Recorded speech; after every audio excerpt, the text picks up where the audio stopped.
आ सकता है। By the way, नतीजों के लिहाज से एक पॉजिटिव एक्शन आ रहा है हिंडाल्को पर। अनिल जी, अभी हम इसकी बात कर रहे थे, नंबर्स उतने खास थे नहीं, बट स्टॉक पर देखिए सर, जबरदस्त स्पाइक आते हुए दिख रहा है। 2% ऑलमोस्ट ऊपर है और निचले सर्वर से तो बढ़िया रिकवरी इस पर अभी अभी आई है।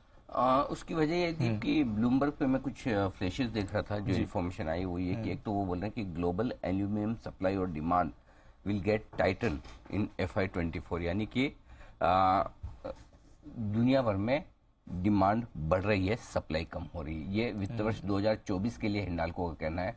और एक जो सबसे बड़ा बदलाव, जिसकी वजह से आपको याद होगा 2 दिन पहले हिंडाल्को में तेज गिरावट आई थी नोवेलिस के खराब नतीजों की वजह से, यहीं से कंपनी बड़ा बयान हिंडाल्को का आ रहा है। वो ये कह रहे हैं कि नोवेलिस के जो लिए सबसे बुरा समय था वो खत्म हो चुका है। ये बड़ा स्टेटमेंट। हाँ, बुरा समय कब? हाँ, तो जो स्टेटमेंट आ रहे हैं, और वो बोल रहे चौथी तिमाही में ही कंपनी टर्न अराउंड करेगी।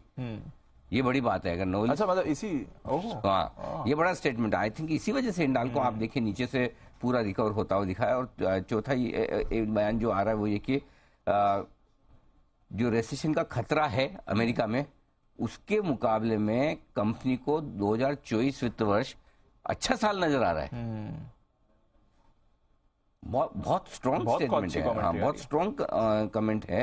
आई थिंक ये एक बड़ी चीज है जो आती दिख रही है। आई थिंक यही वजह है कि हिंडाल्को का स्टॉक पूरी तरह से रिबाउंड होकर डे हाई पर आता हुआ दिख रहा है। क्या गजब का एक्शन आया दीप, क्योंकि नीचे में नतीजों के बाद 432 तक फिसला, अब 448 के आसपास इसी वजह से आता हुआ दिख रहा है कि जो संकेत आ रहे हैं वो काफी अच्छे, और ये बता रहे हैं कि नोवेलिस टर्न अराउंड कर देगा चौथी तिमाही में, और अगला फाइनेंशियल काफी मजबूत रहेगा। तो बहुत ही स्ट्रॉन्ग आउटलुक हिंडाल्को की तरफ से आता हुआ दिख रहा है, ये आप कह सकते हैं इस वक्त आता। तो ये बड़ा स्ट्रॉन्ग एक्शन है। एक बार जरा हिंडाल्को के चार्ट्स पे वागले साहब से राय ली जाए। वागले साहब, जरा एक बार फिर से चार्ट्स देखें।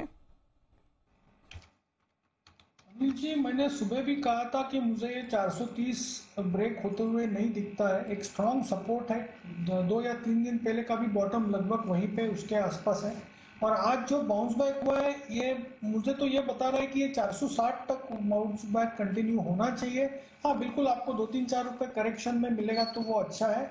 अगर आप बाय करते हो यहाँ पर या थोड़ा सा करेक्टिव मूव पर, आपका 437 का स्टॉप लॉस होना चाहिए और 460 का 2 से 3 दिनों का पोजिशनल टारगेट। तो बढ़िया कमेंट्री आ रही है हिंडाल्को की तरफ से, और स्पेशली नोवेलिस को लेकर। रिसेशन का डर कम हो गया है, डिमांड अच्छे संकेत आ रहे हैं, टर्न अराउंड के सागर पे है। 2000 नया वित्त वर्ष अच्छा रहना चाहिए कंपनी के लिए। एक बार जैन साहब से भी पूछें हिंडाल्को पर। जैन साहब, बढ़िया कमेंट्री। आई थिंक पहली मेटल कंपनी है जिसकी तरफ से हम इतनी अच्छी कमेंट्री सुन रहे हैं अब तक, क्योंकि मेटल्स के नंबर्स ने तो निराश किया है, कमेंट्री भी कुछ ज्यादा खास नहीं रही है, बट इनकी तो काफी बुलिश व्यू आ रहा है सर। नहीं, बिल्कुल, देखिए, बहुत अच्छी न्यूज कवरेज है ये। और मैं नोवेलिस की भी जो बुरे वक्त की बात कर रहे थे या उसकी वजह से भी करेक्टेड था। और एक चीज और, कुणाल जी ने बहुत बढ़िया एक बात बोली थी कि 400 एक बहुत बढ़िया सपोर्ट है इनफैक्ट। और जब खराब रिजल्ट आ रहे हैं, सब कुछ प्राइस्ड इन है और सपोर्ट के आसपास स्टॉक है, तो वहां से फिर अब सब कुछ हो गया। और अब एल्यूमिनियम में जिस तरीके की अब डिमांड की बढ़ोतरी की बात की जा रही है, China factor will also work. क्योंकि देखिए, कहीं भी अगर कुछ भी वापस से ओपनिंग अप का थीम चालू हो रहा है, बाकी सब वर्ल्ड में तो हो गया, चाइना अब पूरी तरीके से जब ओपन अप हो रहा है, तो बेस मेटल्स वगैरह सब में थोड़ा माहौल बना हुआ है, भले वो कॉपर हो या एल्यूमिनियम हो। सो आई फील कि यस, एट दीज लेवल्स और वैल्यूएशंस के लिहाज से भी सस्ता ही है ये स्टॉक, तो कहीं कोई दिक्कत नहीं है। जिन्होंने लिया वो बिल्कुल होल्ड करके रखें, और बाकी ट्रेडर्स वो अपने स्टॉप लॉसेस और टारगेट्स के हिसाब से एफएनओ में काम करें, और लॉन्ग टर्म इन्वेस्टर्स इसको ले सकते हैं इन लेवल्स पर। ओके, लॉन्ग टर्म इन्वेस्टर्स ले सकते हैं इन लेवल्स पर। बढ़िया कमेंट्री नोवेलिस को लेकर, कंपनी के परफॉर्मेंस को लेकर, टर्न अराउंड एक्सपेक्ट कर रहे हैं और आगे का आउट